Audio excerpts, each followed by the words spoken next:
911. Hi, my name is Ken Essenbach. I need a Camel police here right away. We found a dead body in our freezer. Okay, sir, take a deep breath. I have to transfer you to Camel, okay? Don't hang up. Okay, I won't. Oh my. Call 911, what is your emergency? Yeah, me and my wife, we just found a dead body in our freezer. Dead body? A freezer, my friend called last week. He said my electricity's off. Can I put my freezer in your basement? I said, yeah.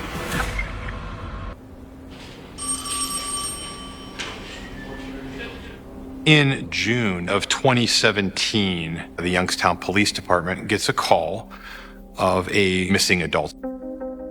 Shannon Graves was last seen by her family around February of 2017, and the missing persons report wasn't filed until June. Shannon Graves' sister reported that Shannon had had a history of not being in contact with her family for short periods of time, but when it reached the 4-month mark, it seemed extreme even for what they were used to. She missed holidays with the family. She missed her sister's birthday. Shannon's sister and her little brother were very important to her. So something was wrong, something was off.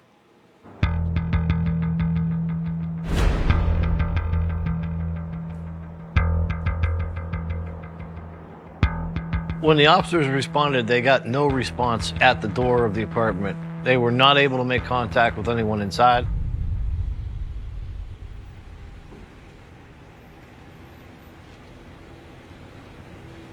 So we start looking at Ohio food card records of Shannon to kind of see where she has been over the last few months since family members had last heard from her. Shannon worked in Akron, Ohio, which is 45 minutes west of Youngstown. And typically when Shannon got off work, the welfare card would be used at convenience stores around where she worked. That usage changed after the last week of February of 2017. Places where she normally shopped, she no longer shopped. The card is now being used in convenience stores in Youngstown. It's being used after Shannon hasn't been seen. In addition to that, the benefits were not being used at all after May of 2017. She just disappeared. We feared that something nefarious may have happened to Shannon, and it was time to launch a formal missing person investigation.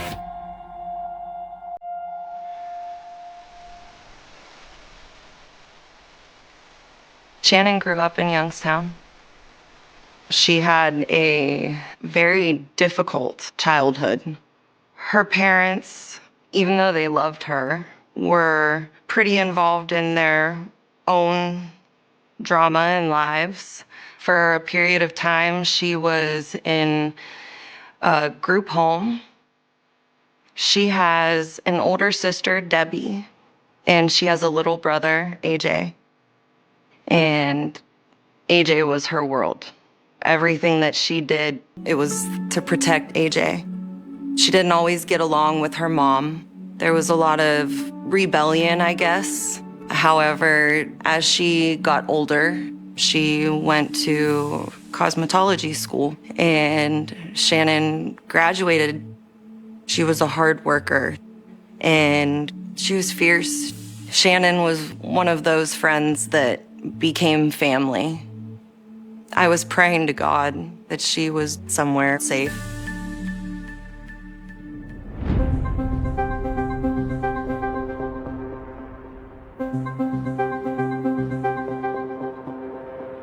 We discovered that in April of 2017, the Youngstown Police Department towed Shannon's car, and we had actually had it in our impound lot. Shannon's car was being driven by her boyfriend, Arturo Novoa. And Arturo Novoa committed a traffic violation. There was a police officer present, tried to pull Arturo Novoa over. Arturo Novoa flees. He ditches Shannon's car, gets out of the car and runs, and he's apprehended. Shannon's car is then towed to the impound lot and remained there. Arturo got a couple of tickets and was released on the scene.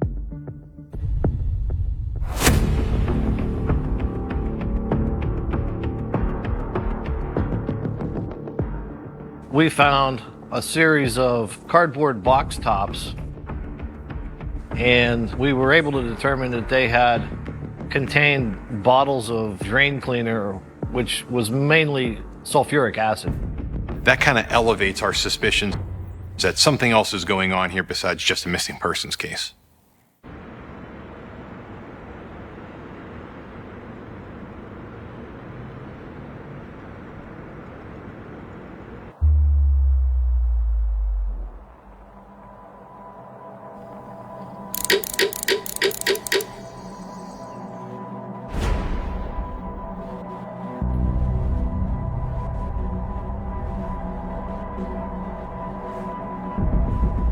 John told us that Arturo and Shannon had broken up and that Arturo was upset about the breakup.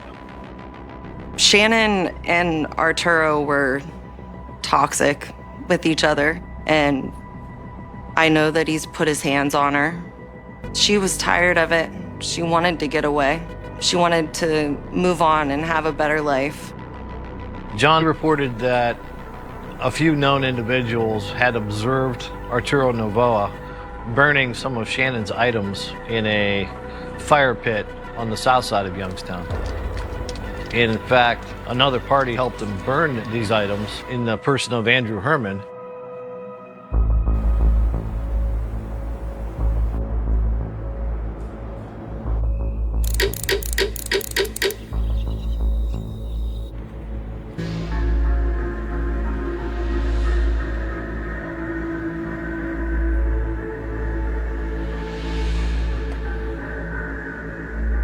They seem to think that there was more to this fire than just burning up your ex's clothing. Ashes from the fire pit were recovered, and we did find a bracelet with block letters with Shannon's name. At that point, we were beginning to think Shannon might be in trouble, so we were interested in speaking with Andrew Herman, because Andrew is one step closer to Arturo, who won't speak to us at all.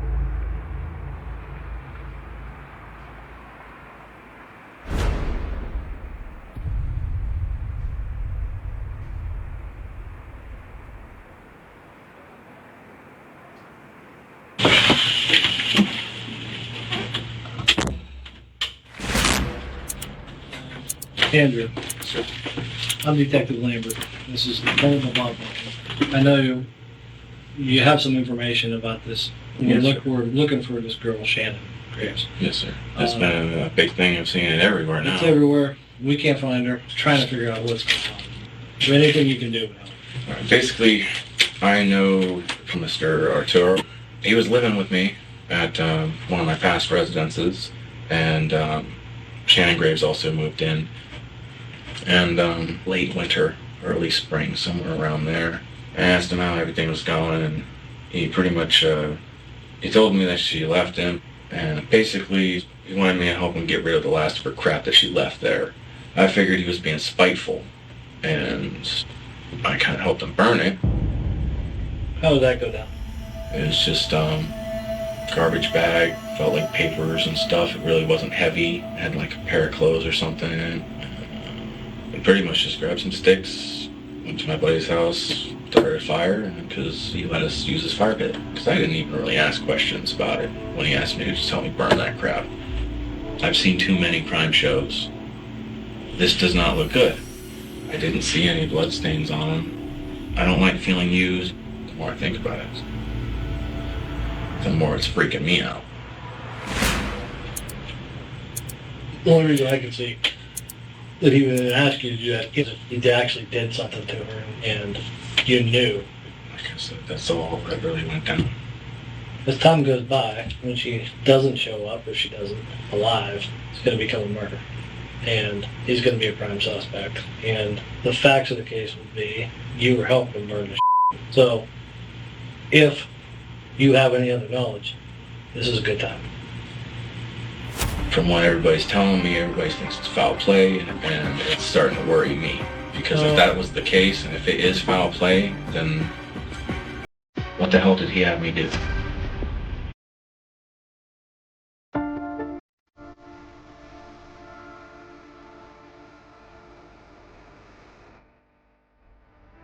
Shannon is small but mighty.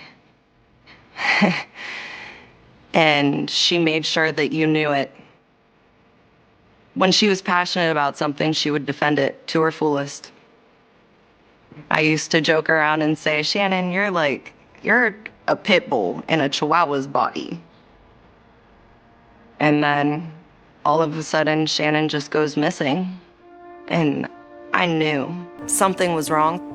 I didn't know what to do.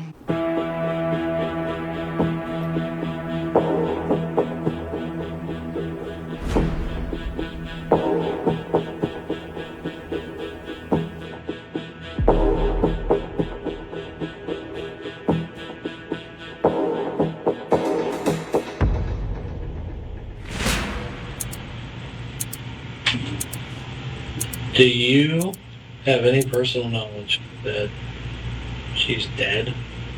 No, sir. Did he mention anything? That something went wrong? He didn't mention anything. He said she left him for some other dude. You think he would kill her? It's really hard to say, but I've never seen him have really any urge to be violent.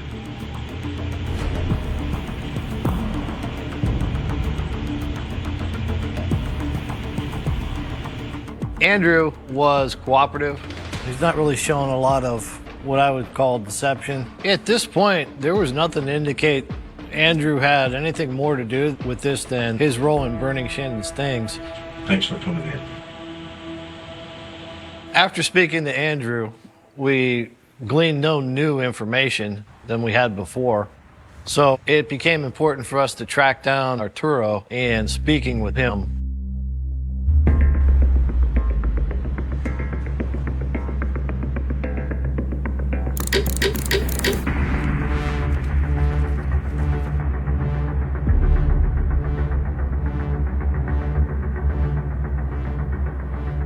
During the phone interview with Arturo completely denied all knowledge of there being a fire or Shannon's things being burned. That was a huge red flag. We knew it happened. We knew that Arturo was lying to us.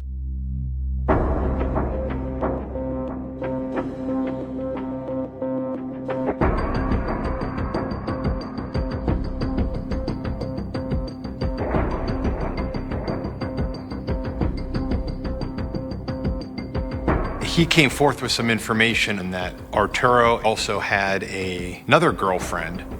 We learned that Arturo was dating on and off again for many years, Katrina Layton. And we learned that she was in the picture the same time that Shannon Graves was in the picture.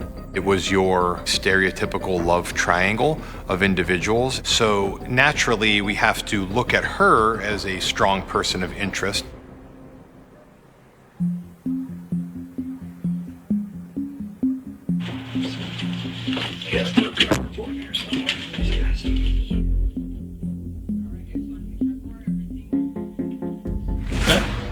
So listen, while I got you here, one of the reasons we've been knocking on doors down there is because we're looking for Shannon. Oh, yeah, I've heard something about that. I haven't really been following it all too closely. I was with him for a long time before they got together. Right. Me and him were together for about 7 years. And then, you know, we just needed a break. We split up for a little bit. They were together for a very short period of time. We started talking. We got back together. When you moved in his apartment, was her stuff still there? No, she had taken everything, from what I know of. Have you seen him using her direction card? I don't think he ever has. No. I don't think so. I mean, when we go shopping, he just whips out a card, you know. I'm assuming it's his. I mean, As far as I It's know. just kind of funny because her card was still being used after she disappeared. Oh, okay. I've never seen him use it. Has he ever used it? Not that Has he ever I, mentioned he's ever used it? not that I know of, no. With this welfare card, she starts out with, I've never seen it, but then transitions to not that I know of. That's a very small cue, but it's an indication that there's deception there. I don't really know details is the problem. I didn't want him to get in any trouble. I don't know what kind of relationship they had. I'm not going to sugarcoat anything. When it comes to her, I never really asked a whole lot of questions. Tell you what I'm telling you right here. Does any of this bother you? I mean, I feel bad that she's missing, of course, because it's never good for somebody to No, be it's missing. not. If you're asking me if I think he had anything to do with it, no. I don't think he would have anything to do with it. So let me ask you this. I'm just a little weird. I ask everybody this because we've been looking for this girl now for, well, it's been more than a month. Yeah. You think she's alive? Me personally, from her history that I heard of, I've heard she has a history of disappearing. Do you think he killed her? No. And I'll tell you why. Because I've known him a very long time, and I've never once seen a violent side to him. Ever. When I just asked you that, you swallowed hard like you were choking something down. And I was like, holy crap. Some things are like so subtle, but I asked you that and I was like, man, it made my blood run cold. No, I mean, just, to me, it just, I don't know. I mean, it's just a weird question for me, I guess.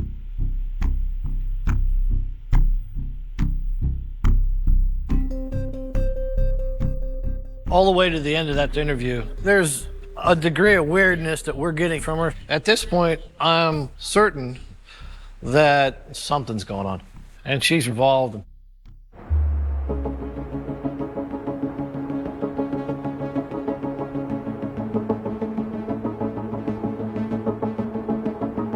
We were able to determine that Katrina, Shannon, and Arturo's cards had been used together. All three of their welfare cards were used at the same location within seconds of each other, months after she's missing. This stuff is all bad. This is all pointing towards what are you doing and why?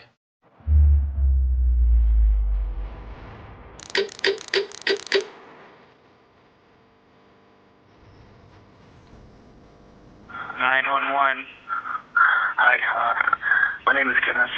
I need a chemical police here right away. We found a dead body in our freezer.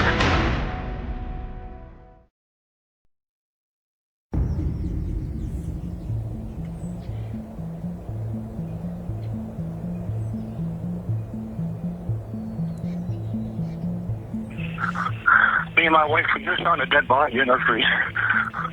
I think it just came out.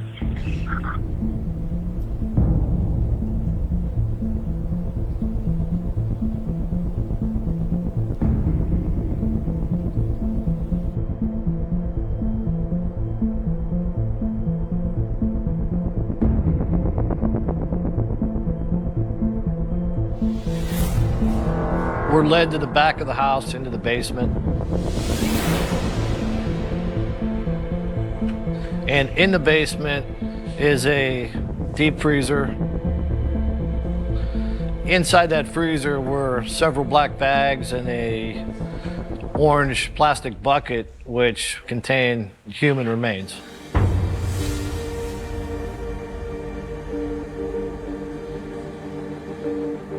It was immediately apparent that we had the body of a female that was kind of curled up in the bag. In the bucket, there appeared to be the remains of a human head. There was some part of the jawbone left and part of the spine, and that had acid on it. Everything that was done shocks the conscience. It's depraved, it's unconscionable. There was a tattoo on the female's foot, which we were able to identify Shannon from. It changed it from a missing person to a homicide.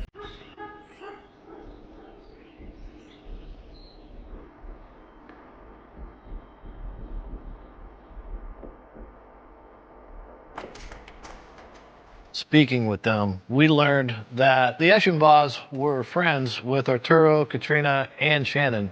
They all knew each other. According to Mr. Eschenbaugh, Arturo called him and said that his power was going to be turned off at his apartment and asked him if he could bring the freezer to his house and plug it in there. Mr. Eschenbaugh agreed. They told us that days later, Jill Eschenbaugh is going to make dinner and opens up the freezer and sees Shannon's body. At this point, our main focus is arresting and interviewing Katrina and Arturo.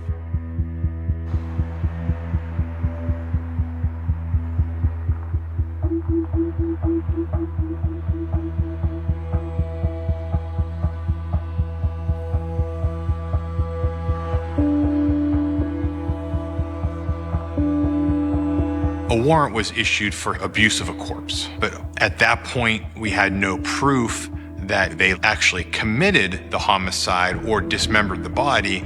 So the goal is to, get them to tell us everything that they know about it. Sorry about that. Katrina, you and I talked Yeah. earlier in the week. Yeah.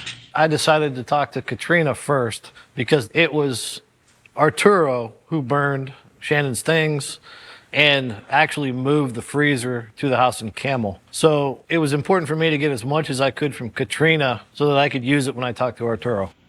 There's been some developments in Shannon's case. Okay. And we're at the point right now where Arturo's arrested. Okay. So we're at the point where you got to kind of pick a side on this because you have some exposure here. Okay. I felt the best method was to present the evidence we have to her so that she could come to the conclusion that it's in her best interest to cooperate and stop covering for him.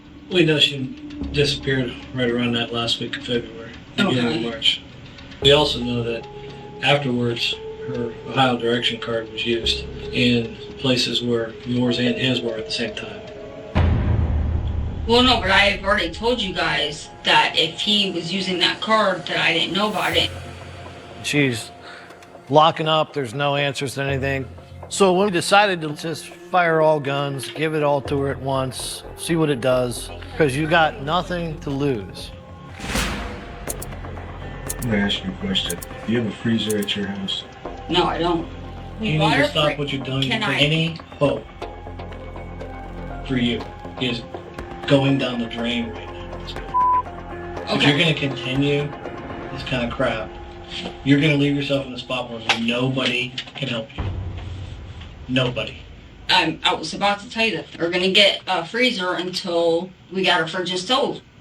I wasn't with him when he bought it. How did he pay for it? I gave him. I'm pretty sure I gave him cash. So you don't know what day he moved it to Kenny's. I didn't know he moved it to Kenny's. What about the body in the freezer? What do you mean body in the freezer? What are you talking The about? body in the freezer. What do you mean there's a body in a freezer? And what freezer? The freezer that you guys bought? Let me show you something. This is the freezer. This is the body. Okay, wait a minute. What are you guys talking about? I'm talking about a body in a freezer that you bought, put in that house. And there's a girl that's been missing for a couple months now. I gave You know, her I money? told you that the missing girl is dead in your freezer. I'm looking for some kind of reaction, but Because You don't I'm, look shocked at all. yeah. no, it's not that. I'm just trying to process everything. You guys are sitting here telling me that there's a body in this freezer that I did not bring to Kenny's house. You said anything about Kenny's house? You just told me it was in Kenny's basement, Oh, okay. in Kenny's house, whatever.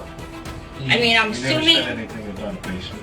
Well, We never said anything Kenny- about that. okay. We never told you that.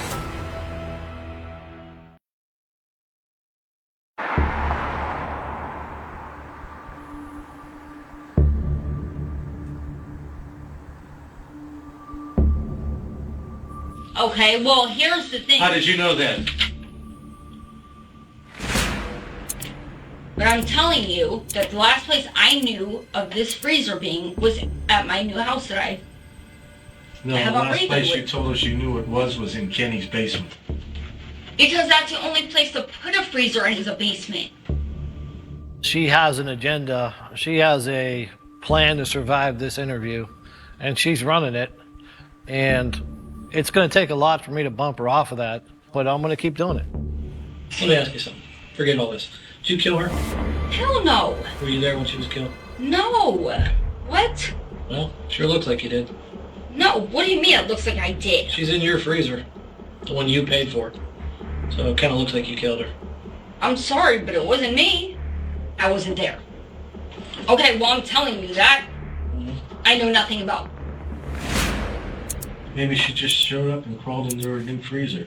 Happens all the time. Did you leave the back door unlocked, maybe? Are you being sarcastic or no? This is Yeah, not pretty funny. much, yeah. No, none of this is funny. Getting screwed around by you is not funny. Here's what I want you to tell me. I want you to tell me you don't have nothing else to say about this. That you don't know nothing about that. I don't know anything about that. I'm good. Take your chances. Have a seat. No, Have a seat there. We'll be right back. hold on. No, hold on. We had reached a point where we weren't making any gains with Katrina. She had her story. She had the lane she wanted to be in, and no matter what I said, it didn't disrupt her from that. Come on, Katrina. But I didn't kill her.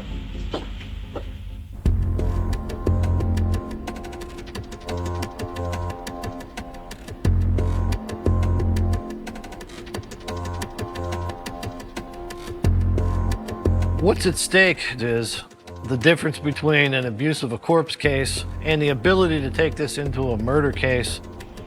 Mr. Lambert, so what is this about? There's been some developments since I talked to you last. I have people that know you saying you brought a freezer to our house. When they opened it up, guess what they found? What did they find, sir? Why do you think you're here? The charge is abuse of a corpse. Excuse me? Abuse of a corpse? Are you being serious right now? I'm not fooling with you, man. I don't believe it. This is gonna take so long. I'm gonna lose my job. You're gonna lose your job? Did you hear what I said? This ain't about your dishwasher job anymore. There's a body in a freezer. And the guy said you brought it to his house.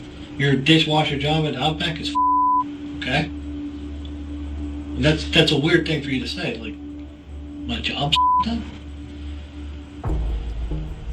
I don't understand how any of this would make sense to me in the first place. Okay, well, let's make sense of that. Do you use Shannon's direction card regularly? No, I used to. She was around. Okay, so in March and April, when you were using her direction card, did you happen to be with her? So you want to ask me about somebody else's direction card, as if what you're telling me isn't bad enough. As if, after I tell Hey, you you're worried about- body in a freezer, direction card fraud is baby. Yeah, absolutely. Can I make a phone call? Because I'm going to need to obviously get a hold of a lawyer. Oh, would you like to talk to a lawyer?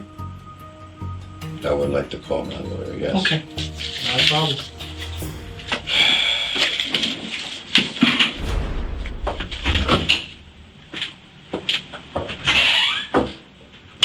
When a suspect asks for a lawyer, number one, it's their right, but number two, it doesn't mean it's the end of the case. And at this point, we had a abuse of a welfare card and an abuse of a corpse case and not yet a murder case. We still had to go back and talk to Katrina again. And my approach is going to be like, look, he's pointing at you.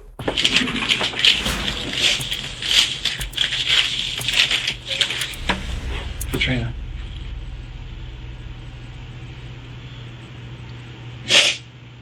Look at me.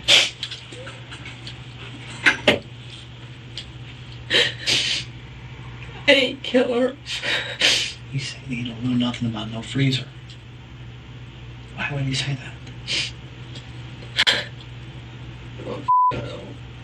I don't even know anymore.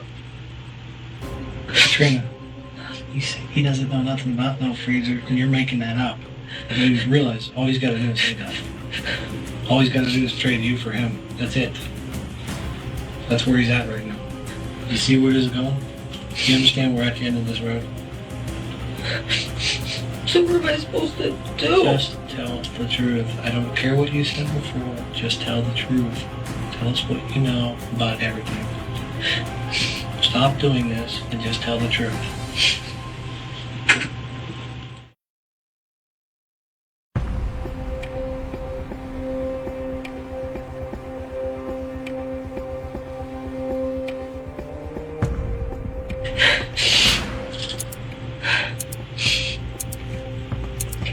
Katrina, you're leaving yourself wide open on this thing. You gotta understand what it looks like. She screwed your boyfriend, then she disappeared, and then she's in your freezer. Just tell me what happened. It's gotta be better than what it looks. I don't know anymore.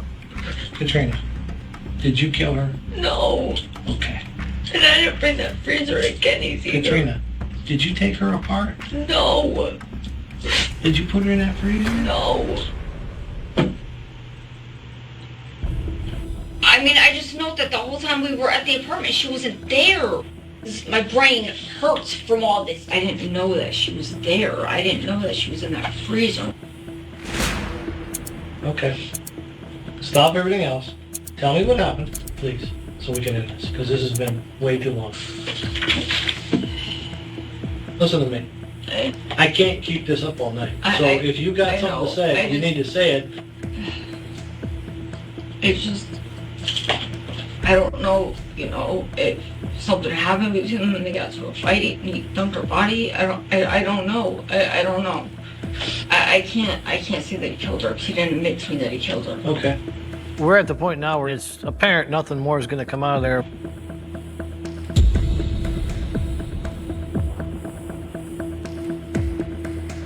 These interviews confirmed to me that the two had a story that they were going to use and stick to. They both have knowledge of what was going on, and they were going to run their game plan. But we're going to keep playing this, and this is not our last chance. He gave you a chance.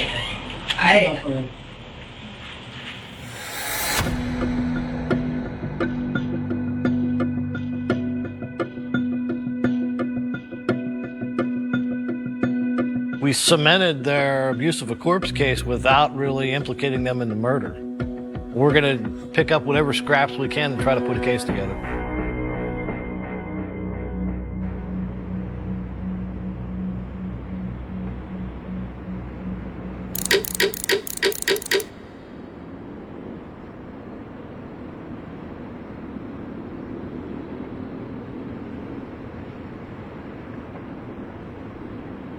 While Interrogation wouldn't really talk about the case, when I go through Katrina's phone calls, I see calls to her friend whose nickname is Nikki, and they got into an argument, and Nikki is telling Katrina, you have to leave Navoa, you have to get away from him. Nikki, can you please stop? I'm not, I'm over hearing that for real. I don't care. I'm over it too. I'm over it. You pretending like this is okay. It's not okay. Trina, he's a killer. And you know, I know that he's a murderer. He's a murderer. Their prison jail calls were a big moment. So I had Mike Lambert call Nikki, and we ultimately drove out to Connecticut, and we interviewed Nikki. Nikki really is the only person that really tells us what happened. Katrina told her that in February of 2017. Katrina came to the apartment and found Arturo sitting in the corner crying, and when she asked him what was wrong, Arturo pointed her towards the bathroom where Katrina found Shannon dead.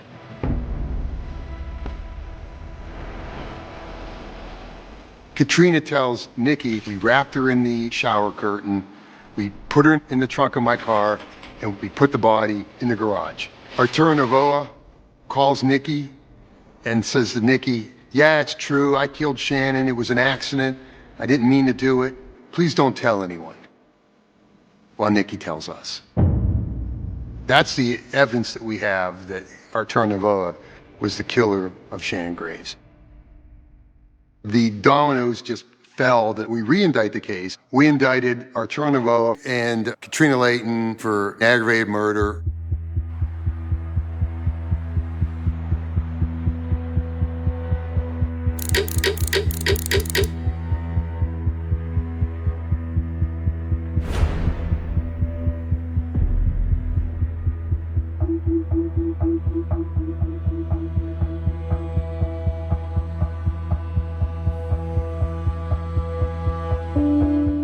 So when we walked in, I put the reports right in front of her and her attorney said, oh boy. And I said, okay, Katrina, now you want to tell us what's going on here? Well, I had got a phone call. From Arturo. Yeah. He was crying. I remember that. He was upset. Told him to come to the house. I didn't really know what the hell was going on. I mean, he pulled into the back of the house and she was in the trunk. And then what happens? He backed the car against the garage. I remember saying, well, you can't leave her in the trunk. At that point, I realized, I couldn't lift her. I slid a little bit, but she was heavy. I didn't handle the torso and the head. No, I was also floor gas. I was already freaking out, and that's when I called Andrew. Katrina revealed that Andrew Herman helped Arturo dismember Shannon. It does give us something to talk to Andrew about. The only difference is now we're confronting him with what Katrina told us about him actually participating in the dismemberment. Big difference between burning someone's things and cutting them apart.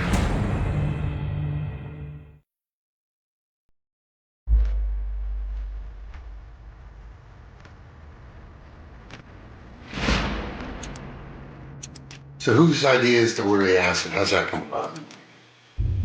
I didn't look up support acid. I just looked drain cleaner, like. To get rid of her body. Just to say it. Yeah. Katrina Layton began to give more information, although it wasn't really in a direction that would lead to any more than the abuse of a corpse case with her and Arturo. So after speaking to Katrina, it became real important to talk to Andrew because we were interested in hearing what he had to say about the actual murder of Shannon.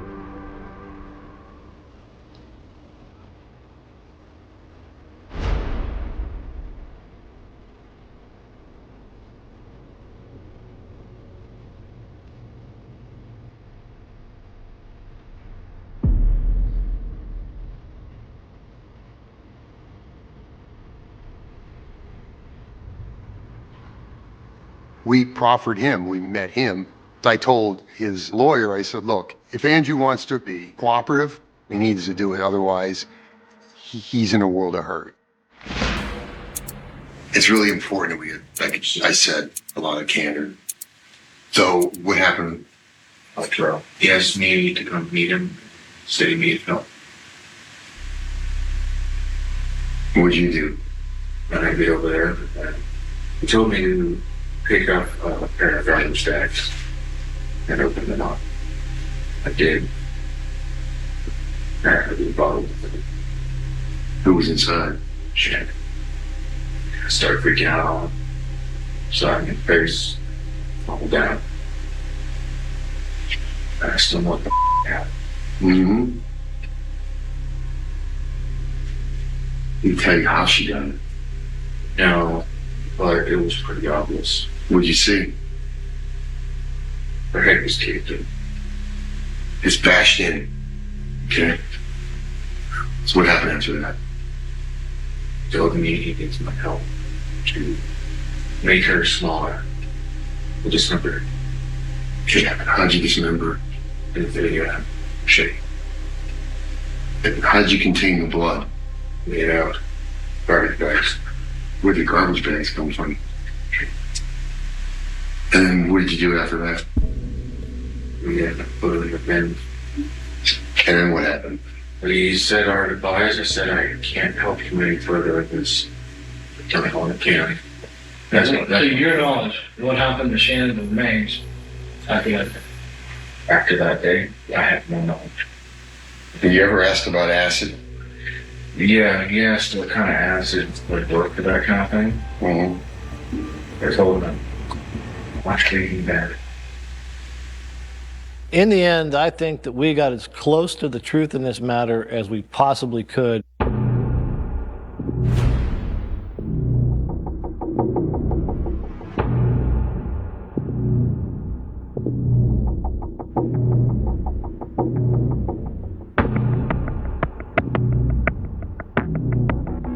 For the first time, the brother and sister of Shannon Graves confronted the man who killed her and asked for justice. We're here fighting, hoping that we can get as much time as possible for him to go away. We don't want him ever to be out. We don't want him to ever be able to hurt anybody else.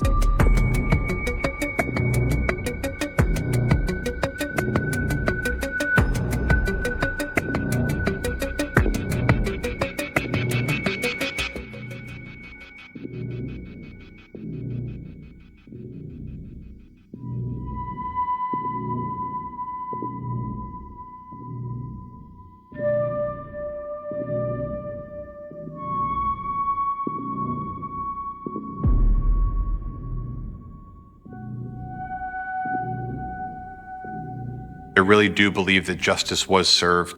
It speaks to the tenacity and the dedication of the investigators. Detective Lambert is the investigator that I would want because he doesn't stop until there's nowhere else to turn. Justice for Shannon is important to bring her family some peace. Her sister, her brother, her father never sought people who did this to her to be punished for it.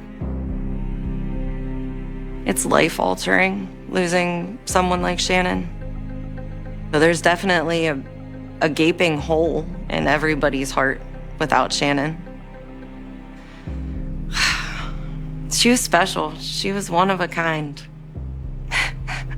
And I miss her. The desert never announces what it's about to reveal. It waits. It lets the wind do the talking, dragging sand across the ground until every mark looks temporary, every trace looks accidental. In Nevada, in the early hours of a cold morning in 1992, the land held its breath as a pair of headlights cut through the darkness and slowed, not because the driver expected to find anything, but because something felt wrong. A shape that didn't belong. Too still. Too human. By the time the car stopped and the engine ticked itself quiet, the silence had already closed in again, heavy and deliberate, as if the desert knew this moment would echo for decades. The call to police was short, clipped, shaken. A body. Off the highway. No movement. When the first unit arrived, the sun was just beginning to rise, throwing pale light over scrubland that stretched endlessly in every direction. There were no houses. No witnesses leaning out of windows. Just open space and the unsettling certainty that someone had chosen this place for a reason. The victim lay partially obscured by brush, clothing torn, skin marked by violence that spoke without hesitation. This was not an accident. This was not chance. This was a decision carried out far from eyes, far from help. Officers secured the scene, their radios crackling softly, voices low, professional, but strained. The wind was already working against them, lifting grit into the air, blurring edges, softening details. Every second mattered. Photographs were taken quickly, distances measured, tire impressions sketched before they faded. There was a sense, even then, that whatever answers existed here were fragile, that the environment itself was an accomplice to erasure. Nevada had swallowed stories like this before. The victim had no identification on them. No wallet. No immediate clue to anchor a name to the injuries. Just a young body left in a place designed by nature to forget. The brutality was unmistakable. Defensive wounds, trauma that suggested panic, resistance, a fight that ended badly. Investigators exchanged looks they didn't need to explain. This was personal. This was close. And whoever had done it had driven away believing distance would be protection. As the body was transported, the town closest to the highway began to wake. It was the kind of place where mornings started early and news traveled fast. By mid-morning, rumors were already outpacing facts. A murder, a stranger, a threat. Radios murmured fragments of information, each retelling sharpening the fear. People locked doors they hadn't locked in years. Parents called children just to hear their voices. The idea that someone could be taken and discarded so easily unsettled something deep, something primitive. Detectives arrived with the weight of expectation heavy on their shoulders.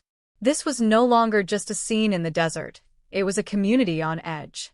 They worked methodically, knowing that the first hours often decide the fate of a case. Clothing was bagged, fibers collected, fingernail scrapings preserved with care.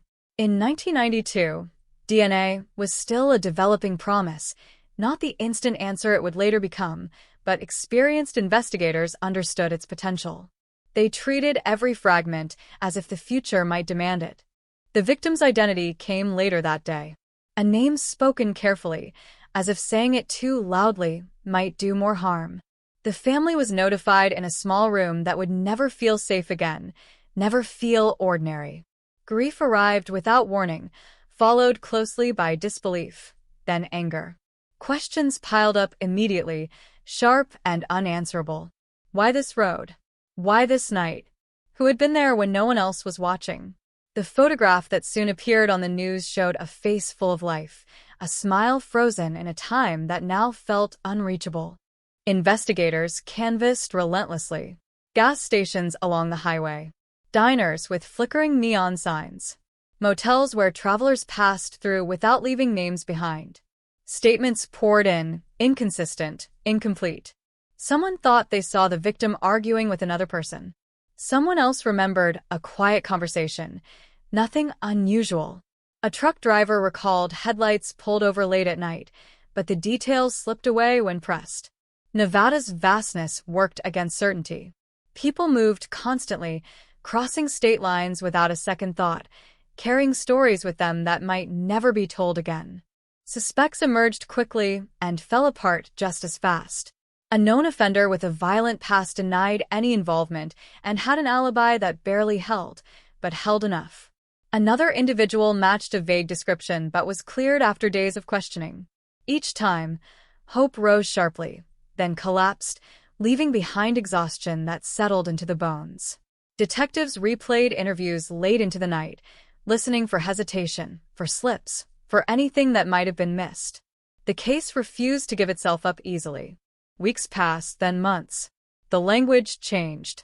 Press conferences grew shorter. The words "ongoing investigation" began to sound hollow. The town noticed the shift, even if no one said it out loud. Fear doesn't disappear just because the news cycle moves on. It lingers in routines, in the way people look over their shoulders in parking lots, in the unspoken rule to be home earlier than before. Someone had committed this crime and walked away. That knowledge became part of daily life. Evidence moved from desks to storage, cataloged and preserved with care that bordered on reverence. Boxes were sealed, labeled, stacked. Each one held pieces of a story that no one could yet finish telling. Detectives were reassigned. Some retired. New investigators read the file from the beginning, trying to feel the urgency of a crime that had already begun to age. They studied photographs, traced timelines, searched for patterns. The desert, however, remained stubbornly silent. Years slipped by. The case was mentioned less frequently, usually tied to anniversaries or slow news days. The phrase "cold case" appeared more often, carrying with it a particular kind of finality. Cold meant stalled. Cold meant waiting.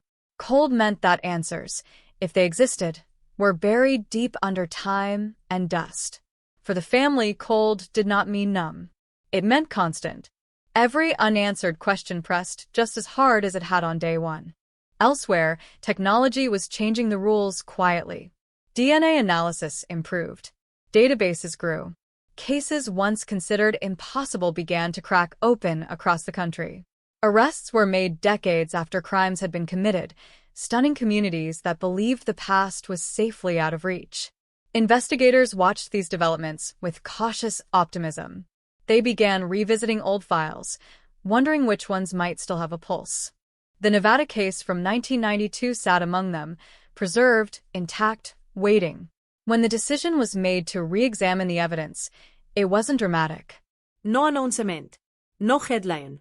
Just a box pulled from a shelf, tape cut carefully, contents laid out under new lights. Scientists received samples that had been collected by hands long since retired, fragments saved by instinct and discipline. The process was slow, deliberate, almost reverent. Then came the moment no one expected to arrive so quietly. A notification from a database. A partial match. Not a full name, not yet, but a connection strong enough to change everything. Investigators stared at the screen, aware that the room felt different now, heavier, charged. The past, long silent, had shifted. The desert had not erased the truth. It had only delayed it. Phones began to ring. Old reports were reopened with fresh eyes. Names that hadn't been spoken in years resurfaced. The realization settled in that the answers had been there all along, locked inside evidence that had simply been waiting for the right moment to speak. Shock rippled outward, contained but undeniable. The cold case was no longer dormant. As investigators leaned back into the file with renewed urgency, one thing became clear. What started on a lonely stretch of highway in 1992 was not finished. It had been suspended, held in place by sand, silence, and time. And now, as science reached backward across decades, the Nevada cold case began to breathe again, carrying with it the promise of revelation and the unsettling reminder that some truths never stop waiting to be found. The moment a cold case starts breathing again, the air in the room changes, subtle but undeniable, like pressure building before a storm. In the Nevada Evidence Lab, fluorescent lights hummed over stainless steel tables as technicians leaned closer to screens, rereading numbers they had already memorized. A partial DNA hit was not a solution. It was an invitation. A whisper from the past saying there was more to uncover, more buried beneath decades of silence and procedural dust. Investigators knew better than to celebrate too early, but they also knew this was the break they had waited for, whether they admitted it out loud or not. The match pointed sideways, not directly forward. It wasn't the victim. It wasn't a known suspect from the original investigation. It was a familial link, a genetic echo connecting the crime scene to someone who existed in the system for an entirely different reason. A relative. A bloodline. A door cracked open just enough to see light on the other side. The implication was immediate and unsettling. Whoever had done this hadn't vanished into nothingness. They had lived a life. They had family. They had walked past people every day carrying a secret the desert had kept for them. Detectives pulled the old files again, this time with a new kind of focus. Names that once felt random were suddenly arranged along invisible lines of possibility. Addresses were checked against the relative's history. Employment records, travel routes, prior arrests, anything that could bridge the gap between 1992 and now. The case, once sprawling and directionless, began to narrow. Not quickly, not cleanly, but perceptibly. And with that narrowing came a pressure that hadn't existed before. The relative identified through the database lived out of state now, settled into a life that appeared unremarkable on the surface. Stable job. Family photos. No obvious connection to Nevada in the early 90s. But appearances were deceptive, and detectives understood better than anyone how easily normalcy could be constructed. They requested warrants quietly, aware that premature exposure could spook the very answers they were chasing. This phase required patience, restraint, precision. As records accumulated, patterns began to form. Road trips taken around the time of the murder. Gaps in employment. A history of volatile behavior that never quite crossed the line into felony violence. Nothing definitive. Everything suggestive. The kind of information that feels harmless until it's stacked next to the right detail, then suddenly becomes heavy. Investigators worked late, coffee cooling untouched as they trace movements across maps, drawing lines that converged uncomfortably close to that stretch of Nevada highway.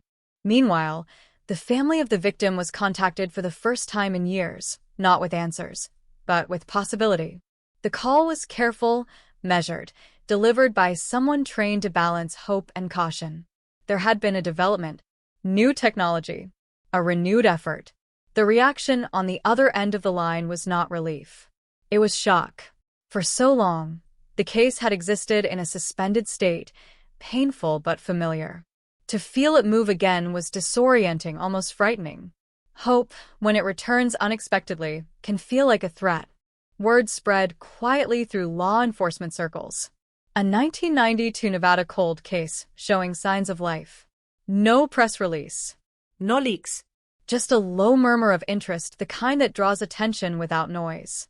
Detectives from other jurisdictions reached out, offering assistance, sharing experiences from similar cases cracked open by DNA. There was a sense of shared anticipation, but also shared caution. Everyone had seen cases fall apart at this stage, undone by assumptions made too quickly. The next step was inevitable and delicate. Investigators needed direct DNA from a viable suspect to confirm what the database suggested. That meant identifying someone in the family tree who matched the right age, the right proximity, the right opportunity. The tree branched outward, names multiplying, lives intersecting. One name, in particular, kept resurfacing, not because it screamed guilt, but because it refused to disappear from the analysis. The age matched, the location matched, the gaps matched, and the silence around that period of their life was just wide enough to be unsettling. Surveillance began quietly. Not the dramatic kind seen in movies, but the patient observation of routine. Commuting patterns. Social habits. The rhythm of an ordinary life. Investigators watched someone who laughed, who went to work, who blended seamlessly into their environment. The disconnect was jarring. It always was. The mind resists the idea that extreme violence and everyday normalcy can occupy the same person. But experience had taught them otherwise. When the opportunity came to collect discarded DNA, it arrived without ceremony. A coffee cup, a napkin, something touched, used, abandoned without thought. To the person leaving it behind, it was trash. To investigators, it was a potential bridge across 30 years. The item was retrieved, sealed, logged, transported with care that bordered on reverence. Everyone involved understood the weight of that small object. This was the moment where theory would either collapse or harden into fact. The wait for results felt longer than it was. Labs worked efficiently, but time stretches under anticipation. Detectives replayed every step in their minds, second-guessing choices, preparing for disappointment. They had lived too long with this case to assume anything would be simple. When the call finally came, it did not arrive with drama. Just a voice on the line, steady, professional, delivering words that shifted the ground beneath everything. It was a match. Not partial.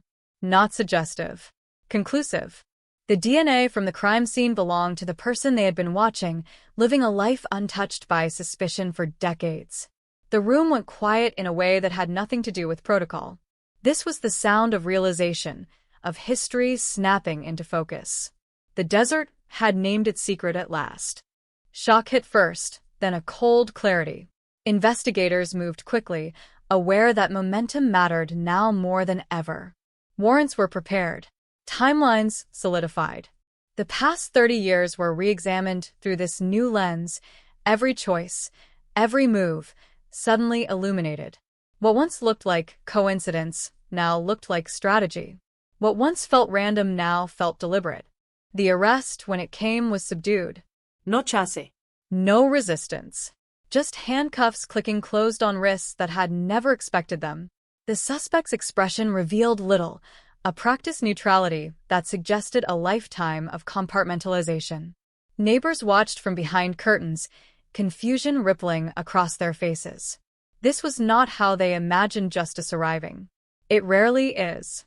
Back in Nevada, the news landed like a delayed explosion. A case from 1992. Solved.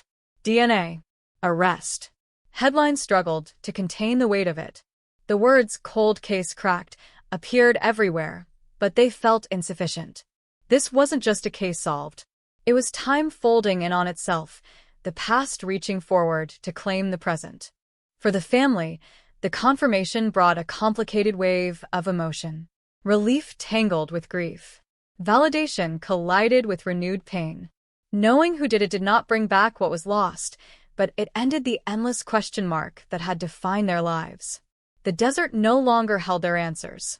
The truth had a name now, a face, a future measured in court dates and consequences. As investigators prepared for what came next, one thing remained clear. The story did not end with the arrest. It shifted. The focus moved from who to how, from mystery to accountability. And beneath it all lingered a quieter realization, unsettling in its simplicity. For 30 years, the truth had existed, unchanged, waiting patiently for science to catch up. The desert had kept it safe. Time had kept it hidden. And now, finally, it refused to stay silent any longer. Once the arrest was made, the silence that followed was not relief, but tension pulled tight, like a wire stretched too far. In interrogation rooms hundreds of miles apart, the past and present began circling each other, cautious, deliberate. The suspect sat under fluorescent lights that revealed every line on a face shaped by years no one had questioned. 30 years of distance collapsed into a single chair, a single table, a recorder blinking red. This was no longer about whether the crime could be solved. It was about whether the truth would speak willingly or have to be dragged into the open. Detectives approached carefully. They knew better than to rush. Time had been the suspect's greatest ally, and it had taught patience. Questions were asked softly at first, almost conversational, anchored in the present. Family. Work. Daily routine. A life constructed brick by brick after 1992, solid enough to withstand casual inspection. The suspect answered evenly, eyes steady, voice controlled. Nothing about the exchange suggested fear. If anything, there was a practiced calm, the kind that comes from believing the worst has already been outrun. Then the conversation shifted, subtly, like a change in wind direction. Nevada. Early 90s. Road trips. Jobs that didn't last. Places that no longer existed the way they once had. The suspect's posture changed almost imperceptibly, a pause half a second longer than necessary, a breath taken a little too deep. Detectives noticed everything. They always did. The desert had taught them to read what wasn't said as carefully as what was. The DNA was not introduced immediately. It never is. Evidence that's strong as a closing argument, not an opening move. Instead, investigators laid out fragments of the past, one by one, watching reactions ripple beneath the surface. A gas station receipt, a motel ledger, a witness statement long dismissed as unreliable. Each detail felt small on its own. Together, they formed a narrowing corridor with only one way out. The suspect's answers grew shorter. The calm began to fracture around the edges. When the DNA was finally mentioned, it landed without theatrics. No raised voices. No accusations. Just facts delivered cleanly, professionally. A match. Conclusive. No room for interpretation. The recorder captured the sound of silence that followed, heavy and uncooperative.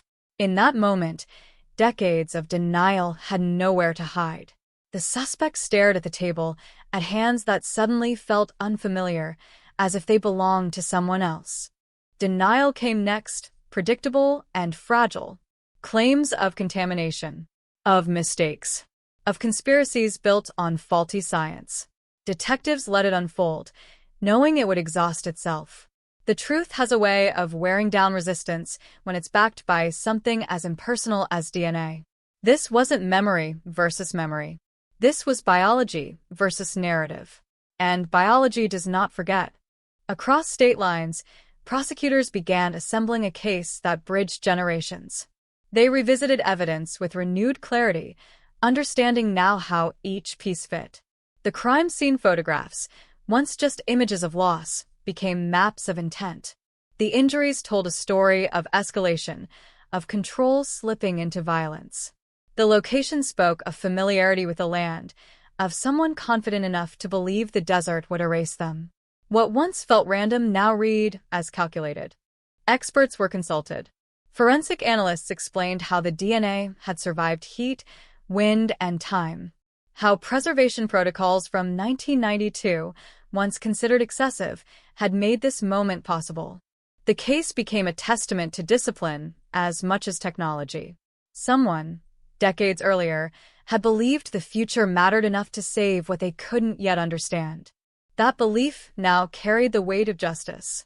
Media attention intensified, no longer speculative, but hungry for detail. Headlines sharpened. Nevada 1992 cold case cracked. DNA hit shocks investigators. The public devoured the story, stunned by the idea that a life lived openly for 30 years could conceal such violence.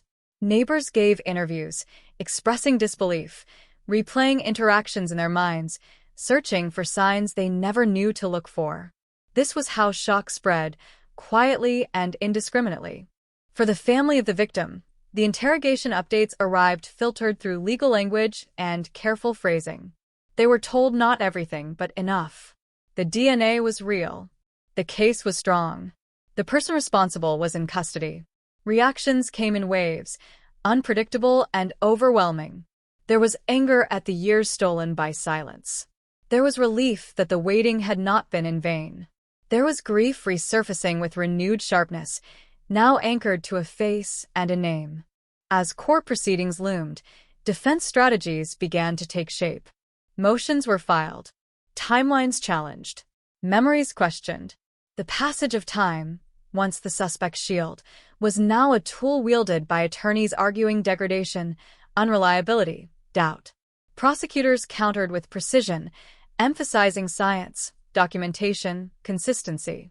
This was not a case built on recollection. It was built on matter, on cells, on things that could be measured and verified.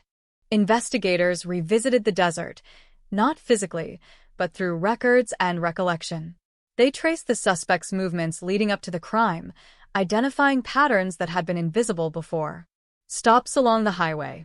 Purchases that now carried sinister weight. A familiarity with isolation that no longer seemed coincidental.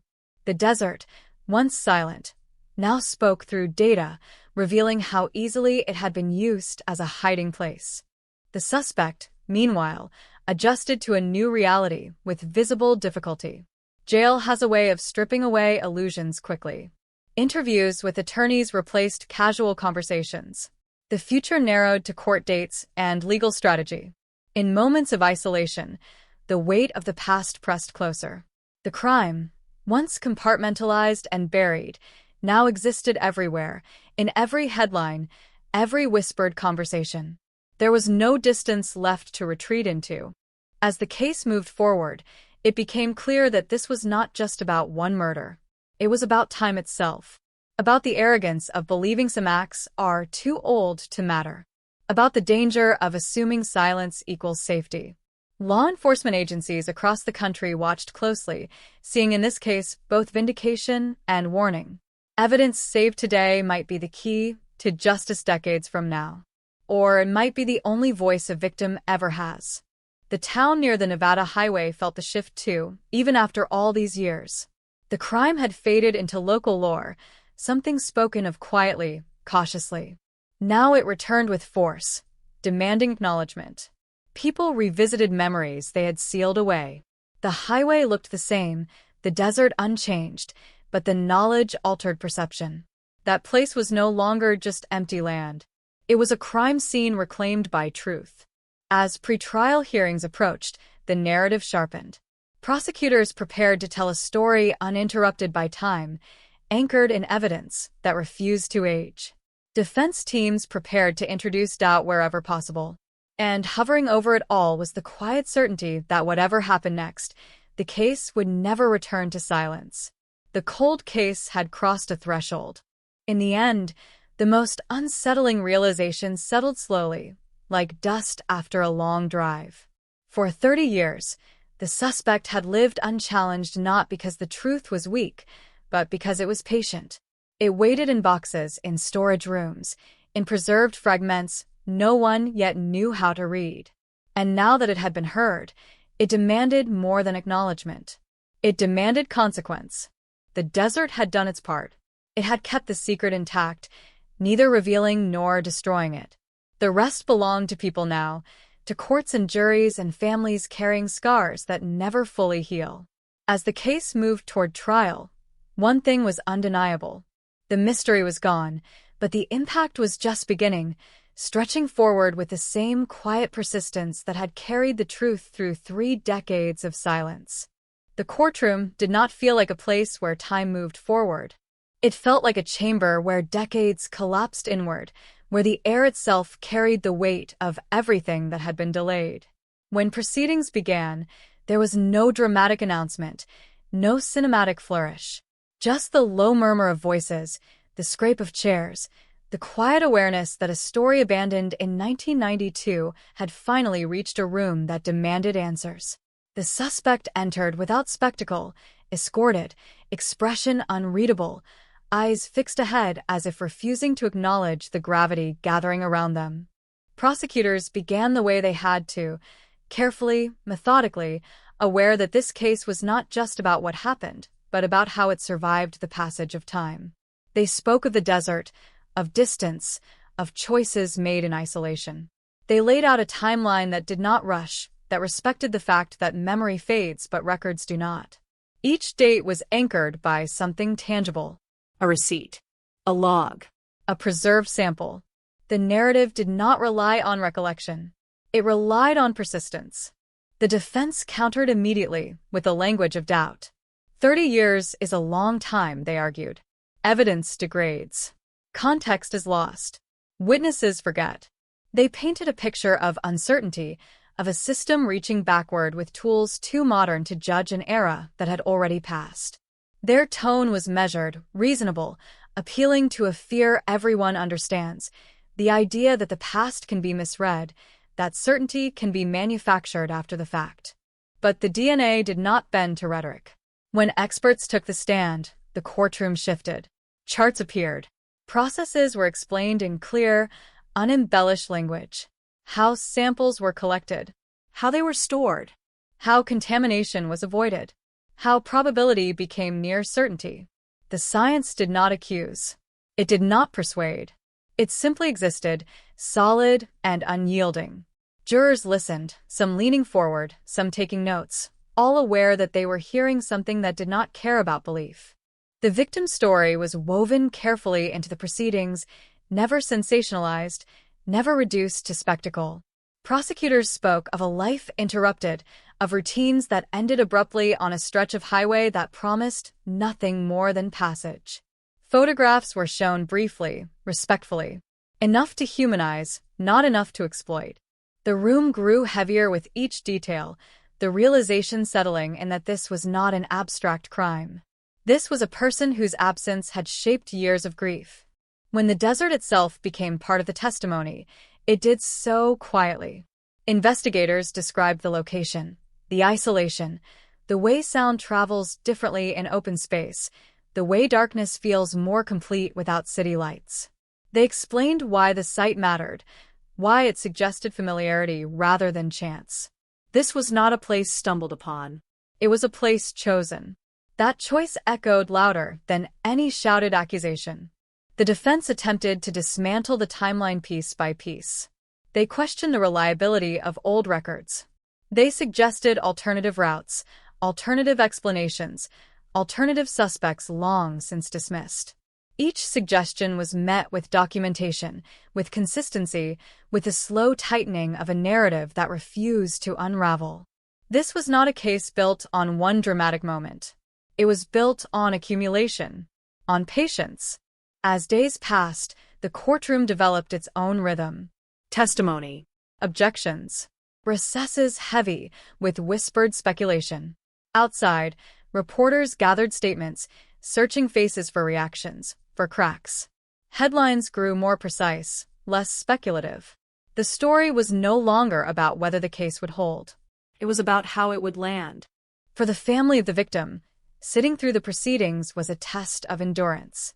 Every detail reopened wounds they had spent years learning to live with.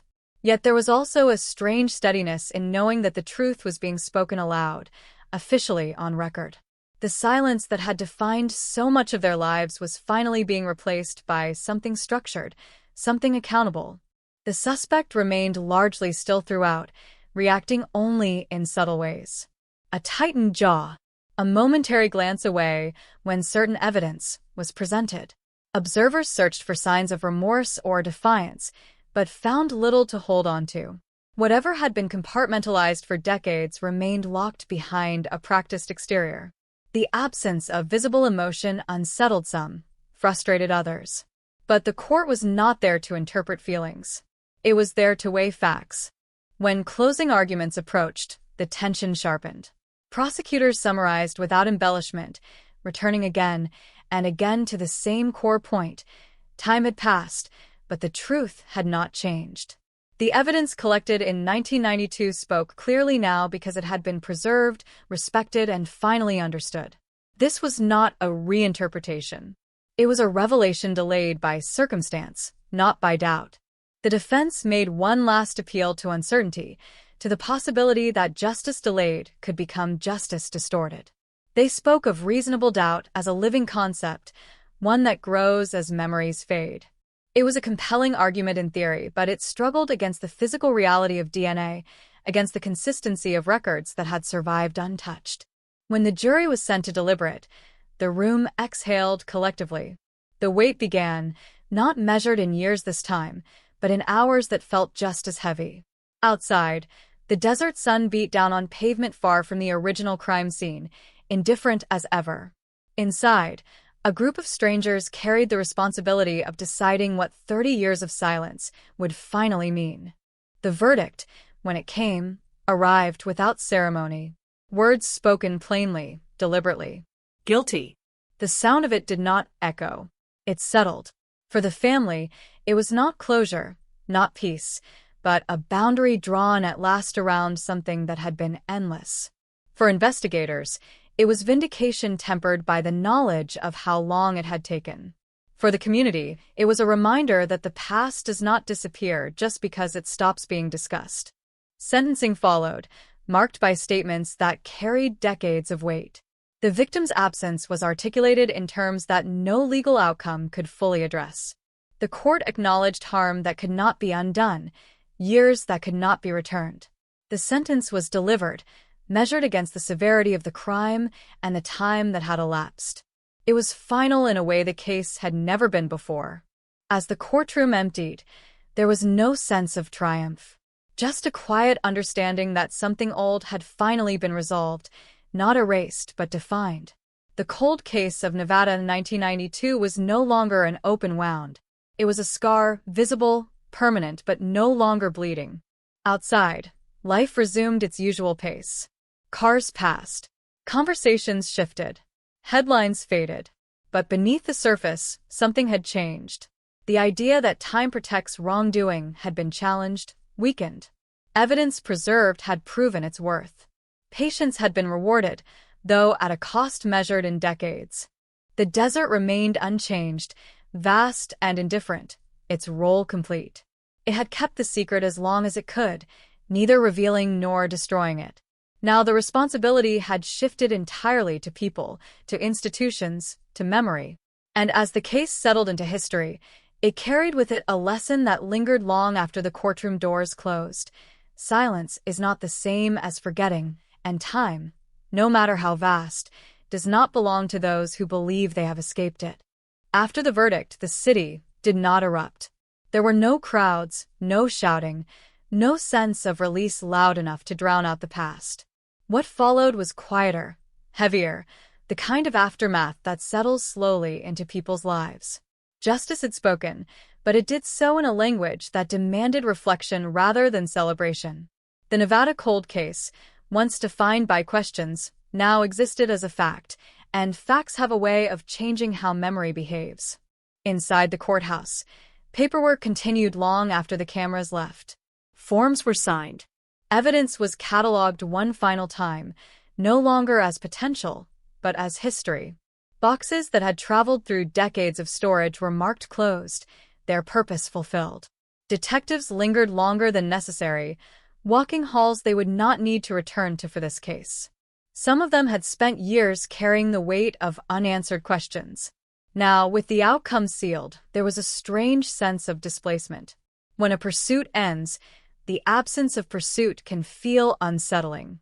For the investigators who had inherited the case rather than begun it, the resolution carried a unique gravity.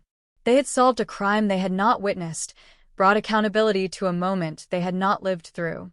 It reinforced a lesson taught quietly in law enforcement circles, that diligence is cumulative, that no effort is wasted even if the result arrives long after the effort itself is forgotten. Someone in 1992 had followed protocol meticulously. Someone had labeled a sample correctly. Someone had believed the future mattered. That belief had finally paid its debt. The family of the victim returned home carrying something unfamiliar. Not peace. Not relief in any simple sense, but certainty. The question that had hovered over every year, every milestone, every quiet moment had been answered. That answer did not soften the loss, but it redefined it. Grief, once tangled with doubt, now stood alone. It was sharper, cleaner, and in some ways easier to face because it no longer shared space with uncertainty. They spoke privately about moments they had avoided for years, about memories that felt safer now that the truth had a shape. The name of the person responsible could be said aloud without fear of being wrong. The desert was no longer a symbol of mystery. It was a location in a narrative that finally made sense. Even so, there were moments of anger that flared unexpectedly. 30 years is a long time to wait. Too long to imagine life without that delay. News coverage shifted tone almost immediately. The shock of the DNA hit gave way to analysis. How many other cases were waiting like this one? How many answers were locked inside evidence preserved decades ago? Commentators spoke about technology, about databases, about the quiet revolution happening in forensic science. But beneath the technical discussion was a more uncomfortable truth, that justice can be postponed not because it is impossible, but because it is patient. In communities far from Nevada, people paid attention. The story resonated because it challenged an assumption deeply ingrained in public consciousness, that time dulls accountability, that if enough years pass, the past loses its claim. This case suggested otherwise.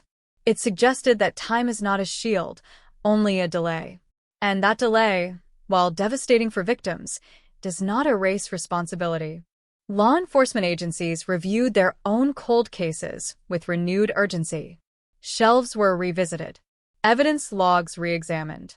Conversations began about funding, about prioritization, about which cases might benefit most from modern analysis. The Nevada case became a reference point, not as an anomaly, but as an example of what persistence combined with technology could accomplish.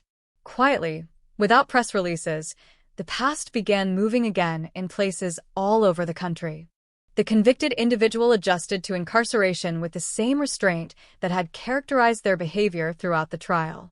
Appeals were discussed, strategies weighed. Legal language replaced everyday conversation. But behind the walls, the reality was inescapable. The life built over 3 decades had collapsed into a narrow future defined by confinement. The desert no longer felt distant. It was present, permanent, a reminder of the choice that had led here. Psychologists who studied long-term offenders noted the familiar pattern. Compartmentalization. Rationalization. The belief that silence equaled safety. For years, it had worked.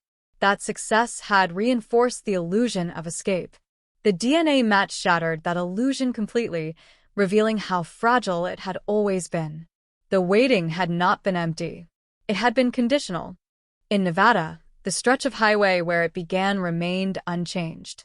No marquer. No memorial. Cars continued to pass at high speed, drivers unaware of the history beneath their tires. Yet for those who knew, the place carried a different weight. It was no longer an open question. It was a resolved chapter, its meaning fixed by evidence and judgment. The desert had lost its mystery there, replaced by clarity that could not be undone. Former investigators returned to their routines with a subtle shift in perspective. Some found themselves sleeping better. Others felt an unexpected restlessness. Solving a cold case does not restore what was lost. It does not rewind time, but it changes the relationship with the past. It proves that effort matters even when outcomes are delayed beyond careers, beyond lifetimes. That realization lingered, shaping how they approached every case afterward. For the victim's family, the legal process concluded, but the emotional work continued. Counseling sessions resumed. Conversations evolved. The story they told themselves about what happened changed, becoming less speculative, more grounded. That grounding brought moments of unexpected calm, followed by waves of renewed sorrow. Healing did not follow a straight line. It never does. But it moved, and movement itself felt significant after so many years of stasis. Public interest gradually faded, as it always does. Headlines were replaced by newer shocks, newer crimes, newer mysteries. The Nevada case slipped from the front pages into archives, into true crime discussions, into training materials.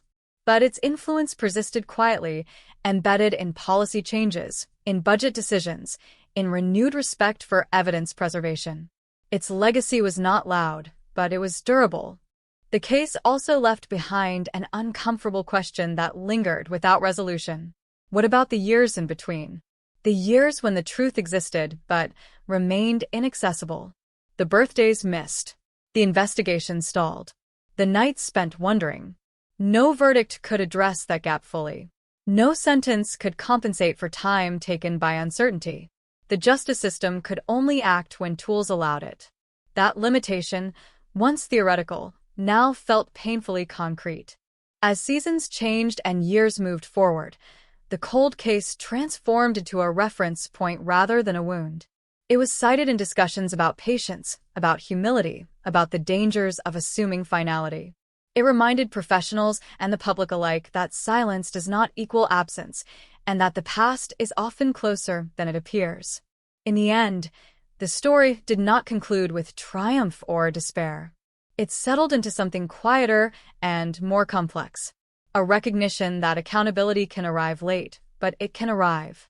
That evidence, if respected, can outlast memory. And that the desert, vast and indifferent, does not decide what is forgotten. People do. The Nevada 1992 cold case no longer waited for answers. It had given them up, reluctantly but completely. What remained was the echo of that revelation, moving outward through systems, through families, through time itself. Not as a warning shouted loudly, but as a steady reminder whispered just beneath the surface. Some truths endure longer than silence, and when they surface, they change everything that comes after. Time does not move forward evenly after verdict. It drags, it hesitates, it folds back on itself. Nevada keeps breathing, the desert keeps stretching under the sun, but something in the air has shifted. The cold case is no longer unsolved. On paper, it is closed. In reality, it has only changed its shape. Inside the county sheriff's office, the building sounds the same. Phones ringing, doors closing, boots crossing linoleum, but the mood is different. The case from 1992 has become a reference point, a quiet landmark that every investigator now measures themselves against. Not because of how it ended, but because of how long it waited. File cabinets that hadn't been opened in years are pulled apart again. Boxes labeled with fading marker ink are carried into the light. Dust rises. Memories follow. A retired detective returns one afternoon, invited not out of ceremony, but necessity. He sits alone in a conference room, the walls bare, the clock loud. In front of him lies the Nevada 1992 file, photocopies now, preserved like relics. He turns the pages slowly, methodically, not searching for answers, remembering decisions, where they paused, where they moved forward, where they chose not to assume. 30 years ago, they worked without the promise of DNA miracles, without databases that spoke to each other across states. All they had was discipline. That discipline is why the case survived long enough to be solved. He remembers the first night at the scene, the patrol cars cutting through darkness, the desert wind sharp, unsettling, stripping sound away. No one said it out loud, but they all understood. If they missed something now, it would be missed forever. Evidence doesn't forgive haste. Time doesn't give refunds. That thought, carried quietly for decades, is now etched into the department's institutional memory. Beyond the walls of law enforcement, the ripple spreads wider. In quiet neighborhoods hundreds of miles away, people begin re-examining their past. They replay conversations, gestures, moments that once felt harmless. The neighbor who waved every morning, the coworker who never missed a shift, the man who blended so completely into ordinary life that no one thought to look twice. Shock settles in layers. Not explosive, but corrosive. How does someone carry a secret like that for decades? How does violence coexist with routine? The questions multiply. The answers do not. Psychologists are brought in, not to excuse, but to explain. They talk about compartmentalization, about people who live parallel lives, walls built so thick that even guilt cannot pass through. About how society confuses predictability with safety. Their words are clinical, careful. Still, something remains unreachable, the exact moment when choice tipped into action, when a person crossed a line they could never fully erase. For the victim's family, the resolution opens a new chapter that feels nothing like closure. For years, they spoke in fragments. We think, maybe, it could have been. Now the language has hardened into certainty. The truth has a shape, a name, a timeline, and that clarity cuts deeper than ambiguity ever did. Faces return in sharper detail. Voices echo more clearly. The final day plays back without mercy. Answers have arrived, but relief has not followed. They return to the desert quietly, without announcements or cameras. Just them, the wind, the ground where everything changed. The land looks the same. Indifferent. Endless. Silence stretches between them, heavy but intentional. Some losses don't need words. Some truths stand on their own, unmovable. Inside the system, procedures begin to shift. Not dramatically. No sweeping declarations. Just subtle changes that matter. Evidence retention policies tightened. Funding redirected toward forensic testing. Training sessions built around one core idea: assume nothing is final. Cold does not mean dead. A case is only as lost as the carelessness applied to it. The Nevada file becomes a cautionary artifact, passed from hand to hand, a reminder that patience is not passive. It is active preservation. Media coverage evolves too. The headlines fade, replaced by longer stories, deeper examinations. Journalists stop asking who did it and start asking, how long did it take? They interview families still waiting. Investigators who retired before answers came. They write about time as the true antagonist in unsolved cases, time that erodes hope, but also guards evidence, when handled correctly. The public begins to understand that a cold case is not frozen. It is suspended. Inside prison walls, the man convicted of the crime confronts a narrower reality. There is no future strategy now. No belief that the past can stay buried. Days are reduced to schedules. Space is reduced to measurements. But memory expands. Some nights it floods back, relentless, vivid. Other days it vanishes entirely, leaving only emptiness. This is not redemption. It is consequence.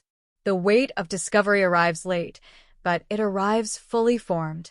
Criminologists study the case closely, not for its brutality, but for its delay. Papers are written about deferred accountability, about the psychological impact of living decades under the illusion of escape. They debate deterrence. They question whether justice delayed loses its power. Opinions vary. But one truth stands unchallenged. Fear of discovery does not expire. It waits, quietly. For young investigators, the case becomes foundational. Not an inspiration, but a warning. It teaches them that no detail is trivial. That a single careful decision today may be the difference between silence and resolution 30 years from now. It reframes patience not as waiting, but as guarding the future against irreversible mistakes. The first year after sentencing passes without ceremony. No anniversaries. No formal acknowledgments. Yet something internal has shifted for everyone touched by the case. The search has ended, but the processing has not. The mind does not move at the speed of the law. It lingers. It resists. It adjusts slowly. Nevada 1992 is now spoken of in quiet tones, less as a triumph and more as a reminder. Justice does not always arrive on time. Sometimes it limps in decades late, carrying consequences instead of comfort. But when it comes, it demands attention. It forces reflection. It asks what was overlooked, what was protected, and what still waits in the dark. Out in the desert, the wind continues its work. Sand shifts. Tracks disappear. The surface resets endlessly. But beneath it, nothing truly vanishes. Not evidence. Not memory. Not truth. Some things are not erased by time, only hidden, waiting for the moment when they decide to return. Night returns to Nevada without asking permission, sliding over the desert like a lid closing slowly, deliberately, and with it comes the echo of everything that never truly left. Long after the courtroom emptied and the verdict settled into official records, the case continued to breathe in the margins of people's lives. The file was stamped, archived, placed on a shelf, but the story refused to stay still. It moved in whispers, in half-sentences, in the way certain names were no longer spoken casually. For investigators still active in the department, the solved cold case created an unexpected silence. There was no chase anymore, no unanswered call, no late-night theory scribbled on a whiteboard. The absence itself felt strange. For years, the case had been a shadow presence, a reminder that something unfinished lingered in the system. Now that shadow had shape, and that shape forced everyone to confront a question they had avoided. What happens after the truth finally surfaces? The younger detectives felt it first. They had grown up hearing about the 1992 case as a cautionary tale, a symbol of limits. It was the one older officers referenced when explaining why some files never closed, why optimism had to be rationed. Now that symbol had transformed. It was no longer about failure but endurance. They studied the timeline obsessively, not for drama, but for lessons. They traced how evidence survived moves, budget cuts, retirements, and indifference. How a single preserved sample had outlived careers, marriages, entire lives. In briefing rooms, conversations shifted subtly. People spoke more carefully about unlikely outcomes. They avoided saying never. The case had proven that certainty was fragile, that assumptions aged poorly. A fingerprint ignored in the 90s could become decisive decades later. A note dismissed as irrelevant could one day anchor a prosecution. The desert case had rewired how risk was calculated. It taught restraint, humility, and a quiet respect for time. Outside law enforcement, the public response continued to evolve. At first there was outrage, then fascination, then fatigue. Headlines moved on. New scandals replaced old ones. But among those who followed the case closely, something lingered. Community forums filled with debates not about guilt, but about proximity. People asked how well anyone truly knew the person next door. They wondered how many secrets existed behind familiar routines. The fear was not sharp. It was dull and persistent, like a low hum under daily life. Families of other missing persons watched from a distance, their reactions complex and conflicted. Hope rose, but so did dread. If one case could wait 30 years for resolution, what did that mean for the rest? The Nevada case became both a beacon and a warning. It said answers were possible, but not promised. That justice could arrive, but on its own schedule, indifferent to human patience. The victim's family found themselves navigating a strange new reality. For years, they had been defined by absence, by unanswered questions that shaped every holiday, every milestone. Now they were defined by knowledge. The truth brought clarity, but also responsibility. Reporters called less frequently, but acquaintances asked harder questions. How did it feel to finally know? Did it help? Did it hurt? There was no single answer. Some days the certainty felt grounding.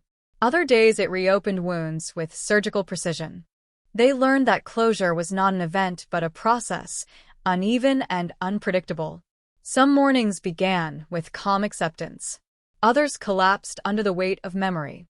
The timeline of grief did not align with the timeline of justice. Knowing who was responsible did not rewrite the past. It simply removed the fog. And in that clarity, every detail stood out sharper than before. The convicted man's name faded from headlines, but not from the conversations of criminologists and legal scholars. They dissected the case relentlessly, not for spectacle, but for implications. How many other crimes sat dormant, waiting for technology to catch up. How many perpetrators lived quietly, convinced they had outrun consequence. The Nevada case suggested a troubling truth. Time was not an ally of innocence. It was neutral, and neutrality favored those who were prepared. In prison, routine hardened. Days blurred into one another. The outside world became abstract, reduced to occasional news fragments and letters that grew less frequent. The past, however, became vivid. With nowhere to run, memory filled the space. Sometimes it arrived as flashes, desert air, headlights, silence. Other times it stayed away entirely, replaced by numb repetition. Accountability, delayed but absolute, reshaped the internal landscape in ways no sentence length could fully capture. Meanwhile, the evidence itself continued its quiet afterlife. Stored now as an example of best practice, the preserved DNA sample was referenced in training materials and forensic conferences. It was treated almost with reverence, not because it was extraordinary, but because it survived. It proved that care could outlast chaos, that patience could defeat entropy. In a system often criticized for haste and error, this single fragment stood as proof that restraint mattered. Years passed, marked not by anniversaries, but by subtle changes. New laws took effect. Databases expanded. Technology advanced at a pace no one in 1992 could have imagined. And with every advancement, investigators wondered what else might surface. The solved case cast a long shadow over unsolved ones, a reminder that the past was not fixed.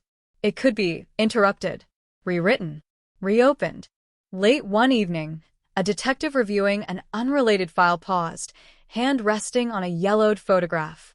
The image was ordinary, unremarkable, a face in a crowd. But the Nevada case had taught caution.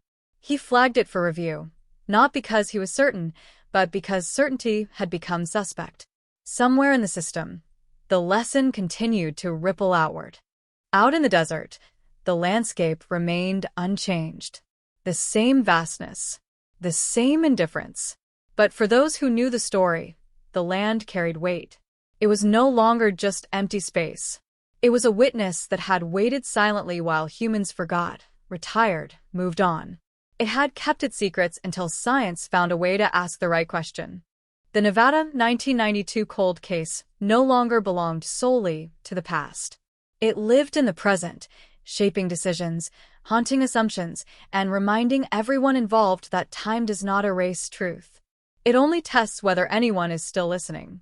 And somewhere, in another forgotten box, in another overlooked sample, the desert waited again, patient and unblinking.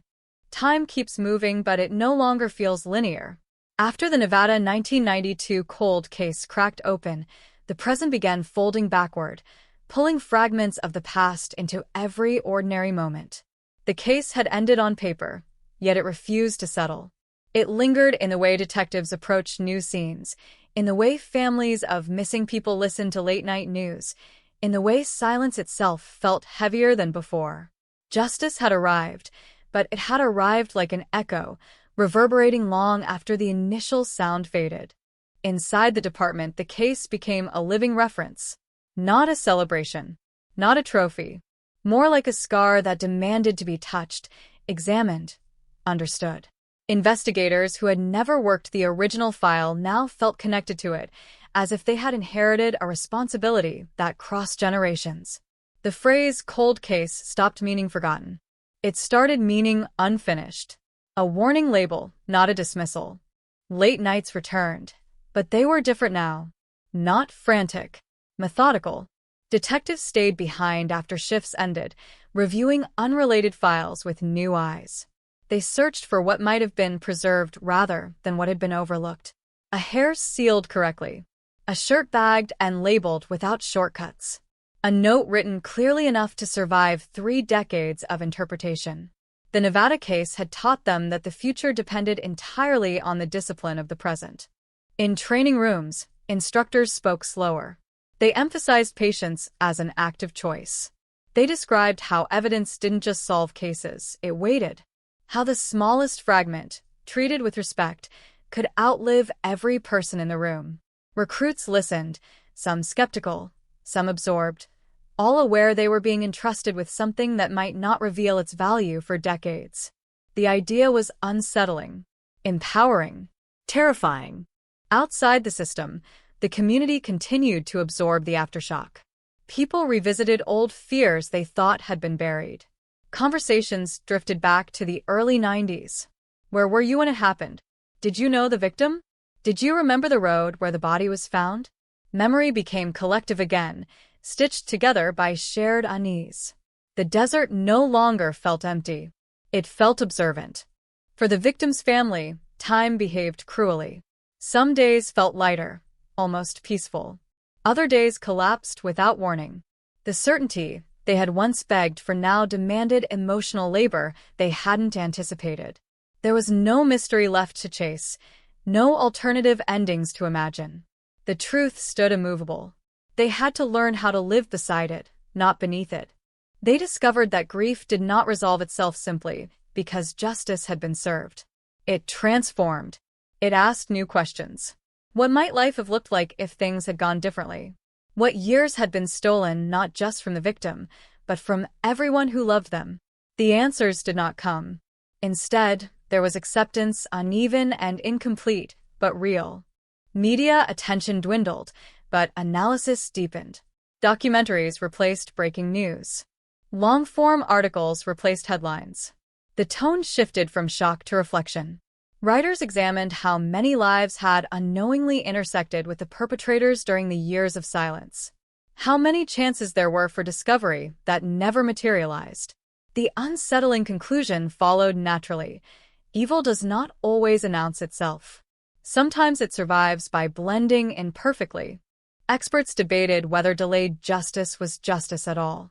Some argued that the passage of time weakened its impact. Others insisted that accountability, no matter how late, still mattered. The Nevada case became a battleground for philosophy as much as law. But for those closest to it, the debate felt distant, abstract. What mattered was that the truth had been named, even if it had taken 30 years to speak.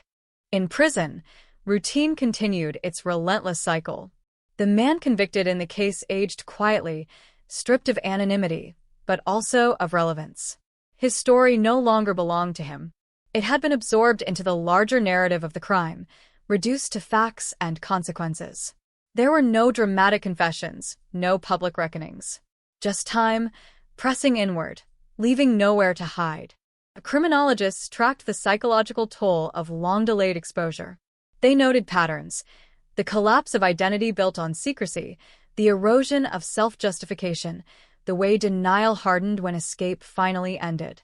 These observations fed back into training programs, reinforcing a single lesson: no one truly outruns the past. Some only postpone the meeting. Meanwhile, the evidence itself continued to speak without words. The DNA profile, once dormant, now lived inside expanding databases. It quietly cross-checked against new entries, an ever-watchful presence. Technicians treated it with ritual care, aware of its history. It was no longer just a sample. It was a witness that had waited patiently for technology to catch up. Other cases began to stir. Not dramatically, not with sudden breakthroughs, but with subtle movement. A match here, a partial hit there. Each one sent a ripple of cautious hope through departments across the state. The Nevada case had proven that the impossible was merely delayed. That silence did not equal innocence. That time could be challenged. For investigators who had once believed some answers were permanently lost, this realization was destabilizing. It demanded accountability not just for criminals but for the system itself. Every unsolved file now carried an implicit question. Are we ready for the day this speaks again? Have we protected it well enough? The weight of that responsibility settled heavily. Late one night, a forensic analyst paused over a monitor, staring at a familiar pattern of numbers and markers. It wasn't a match. Not yet. But the shape reminded her of Nevada, of how close they had come to missing it entirely. She double-checked her work, ran it again. Not out of suspicion, but out of respect for what patients had already accomplished once. Out in the desert, storms erased tracks and redrew the landscape. Wind carved new lines into old ground. The environment remained indifferent, but no longer neutral. It had become part of the story, a silent holder of secrets that humans were only just learning how to retrieve. The land had waited decades. It could wait longer. As the years pressed forward, the Nevada 1992 cold case settled into its final role, not as an ending, but as a warning embedded in institutional memory. It whispered to every investigator who thought time was an enemy. It suggested instead that time was a test. Of care. Of discipline.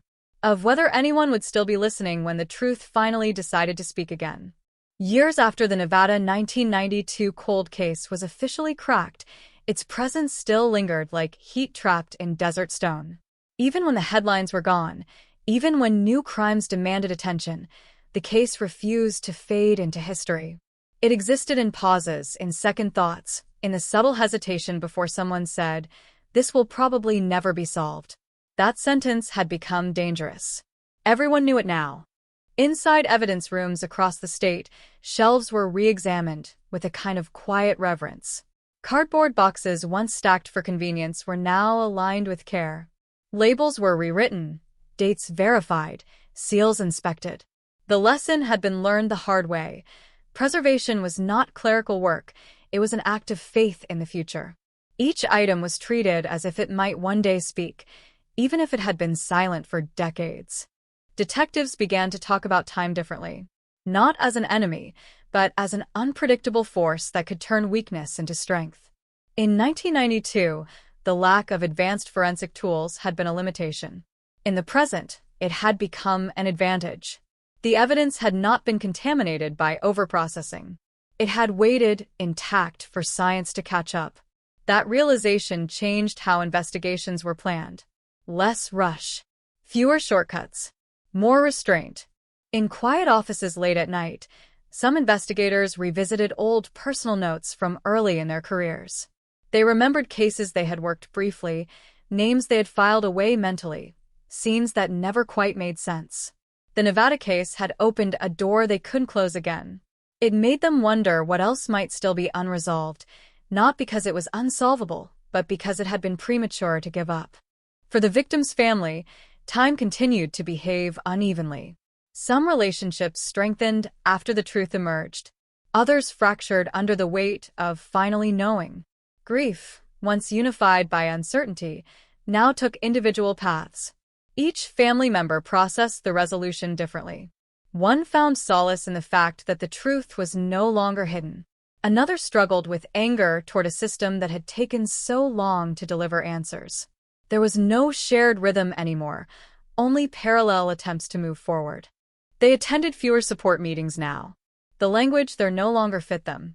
They were no longer waiting, but they were not healed either. They existed in an in-between space that few understood. People assumed resolution meant relief.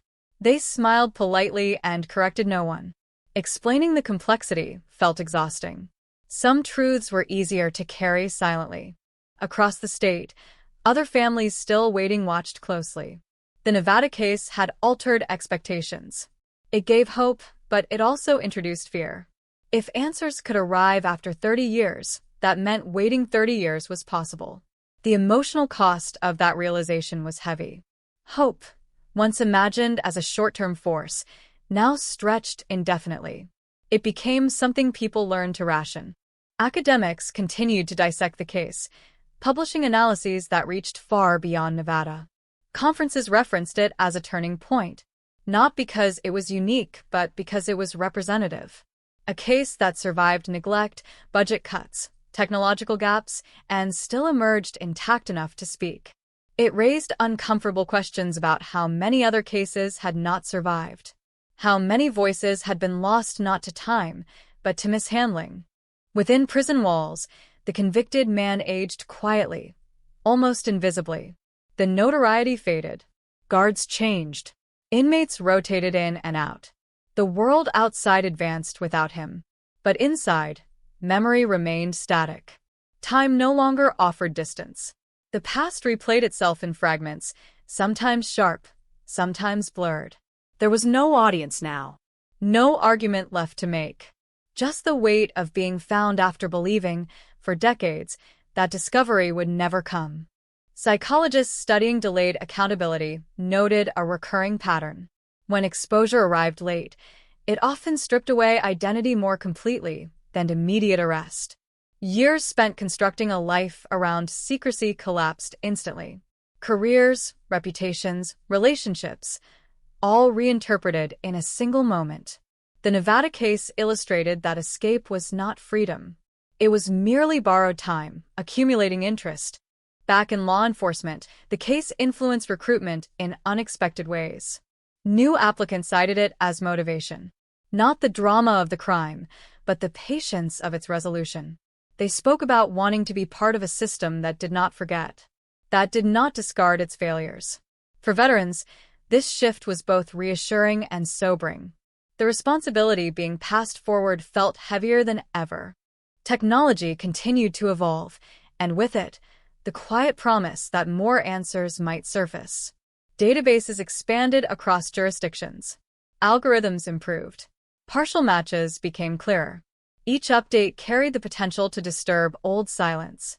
Analysts approached their screens with cautious respect, aware that behind every data point was a story waiting to be reawakened. Late one evening, a senior investigator stood alone in the evidence archive. Lights dimmed, the hum of climate control steady. He paused in front of the Nevada box, now relocated, cataloged, protected. He didn't open it. There was nothing left to discover inside. Instead, he thought about everything that box represented. Years of waiting, of discipline, of restraint, of belief that truth mattered, even when it was inconvenient. Outside, the desert remained vast and unmoved. Sunrises and sunsets passed without acknowledgement of human timelines. Yet the land had become inseparable from the story. It was no longer just where the crime happened. It was where patience had been tested, where silence had endured, where evidence had rested undisturbed while the world changed around it. The case no longer belonged to a single family, department, or state. It had entered collective memory as a warning etched in time, a reminder that justice was not bound by urgency, but by care. That answers could survive decades if someone believed they might matter one day. As years continued to pass, the Nevada 1992 cold case settled into its final, uneasy role. Not closure, not triumph, but proof. Proof that the past is never truly finished. Proof that time does not erase truth. It only waits to see who is patient enough to uncover it. The sun rose over Nevada, indifferent, yet the desert itself seemed heavier now, burdened with stories it had silently witnessed for decades. The 1992 cold case, once frozen in time, had shifted the way the state's law enforcement viewed the concept of closure. Investigators no longer thought in terms of immediate results. They thought in terms of endurance. Every file, every sample, every line of handwritten evidence became a test of patience and precision. The lesson was clear. The desert kept no secrets by choice, only by neglect. And negligence could no longer be tolerated. Within the walls of the sheriff's department, the atmosphere was charged with quiet vigilance. Cases once thought irrelevant were pulled from shelves and examined anew. Detectives pored over photographs, fingerprint cards, and evidence logs as though they contained a pulse. Each shred of material was more than data. It was a potential voice, a fragment of truth waiting to be heard. The Nevada case had taught them that the smallest overlooked detail could hold the weight of decades. A single hair, a partial print, a faint fiber, these were no longer inconsequential. They were sentinels. For the investigators who had worked the original scene, memory intertwined with routine. They remembered the night the body was discovered, the wind carrying sand across the crime scene, the harsh glare of headlights cutting through darkness, the silence that hung over them heavier than the night air itself. Each movement, each choice had mattered then, but its significance was amplified in retrospect. And as they trained the next generation, they spoke not only of procedures, but of restraint, caution, and respect for evidence. A misstep could destroy decades of latent justice. Families connected to other unresolved cases observed the Nevada case with a mix of hope and anxiety. If justice could emerge 30 years late, that meant it could emerge for them, too. But the potential for such delayed resolution was terrifying. Life could move forward for years under false assumptions, only to be shattered suddenly by truth. Parents, siblings, children who had adjusted to absence began to imagine a reckoning long overdue, weighing the emotional toll alongside the potential relief. Hope had a new cost, and the calculation was not simple. Meanwhile, criminologists dissected the case as a textbook example of delayed accountability. They examined patterns of behavior, lapses in procedure, and moments of foresight. Their papers emphasized an uncomfortable reality. Time does not excuse crime, nor does it diminish consequence, but it transforms the dynamics of guilt and punishment. Lessons were drawn for policy reform, training methods, and investigative priorities. Yet the human aspect remained unpredictable. Data could guide, but memory, trauma, and the human heart did not adhere to algorithms. Inside the prison where the perpetrator served his sentence, the passage of time created a different rhythm. Years of routine imposed a relentless order, yet the mind wandered through decades past. He was confronted daily with the consequence of decisions once concealed. Memory became a mirror, sometimes vivid, sometimes fragmented. The outside world continued, but within the walls, time folded differently. Each day carried the echo of the moment discovery came, the instant certainty arrived. Freedom had been irrelevant. Revelation was absolute. The case also reshaped the protocols surrounding forensic analysis. DNA laboratories, once underfunded and overlooked, received renewed attention. Funding was increased, training expanded, and standards tightened. Analysts approached every sample with the consciousness that the smallest oversight could ripple across decades. The Nevada cold case had transformed mundane lab procedures into exercises in long-term responsibility. Every test was now a potential future breakthrough, every log entry a safeguard. Back in the communities near the original crime, memories stirred quietly. Residents revisited streets and homes, unconsciously measuring the ordinary against the extraordinary. Conversations were laced with what-ifs. Children's faces remembered, neighbors' voices replayed, patterns of daily life reconsidered. The desert itself, unchanging, was imbued with meaning. It was no longer just sand and wind. It was a witness, a silent chronicle of events and choices. It had waited patiently for science, for persistence, for someone to uncover the layers it had kept intact. News outlets, having shifted away from sensational headlines, now produced reflective analyses. Writers explored the psychology of patience, the mechanics of deferred justice, and the societal impact of long unsolved crimes. Long-form journalism delved into both the technical and emotional ramifications. Interviews with families, law enforcement veterans, and criminologists painted a nuanced picture. The Nevada cold case was not just an anomaly, it was a mirror for a system's vulnerabilities and strengths. Young detectives entering the field after the case was solved approached work differently. They studied prior mistakes not as abstract cautionary tales, but as actionable guidance. They questioned assumptions, verified evidence repeatedly, and documented every step meticulously. Time became a partner, not an adversary. Each delay, each pause, each careful check was a small investment in ensuring that the outcome could withstand decades. The case had become a living curriculum, teaching the subtle artistry of diligence and foresight. Occasionally, the desert itself reminded everyone that it was still present, still indifferent. Sandstorms erased tracks overnight, shadows shifted with the sun, and storms reconfigured the terrain. The land had outlasted memory, policy, and human attention. It continued to operate on its own rhythm, impartial, unyielding, untouched by urgency. Yet, because of its patience, it had preserved the critical elements of truth.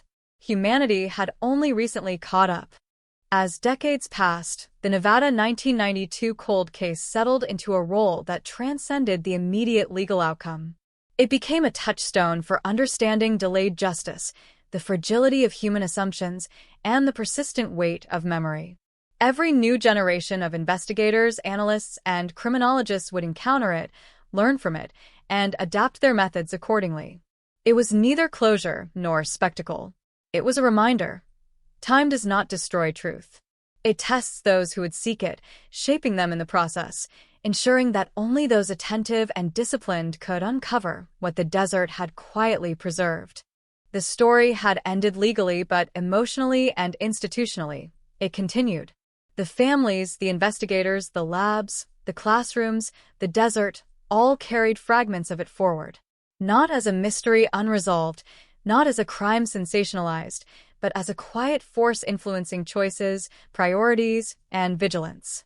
The cold case had proven that patience, care, and respect for detail could triumph, even decades later, and that those who ignored these lessons would eventually confront the consequences of their own neglect. And so, the Nevada desert remained,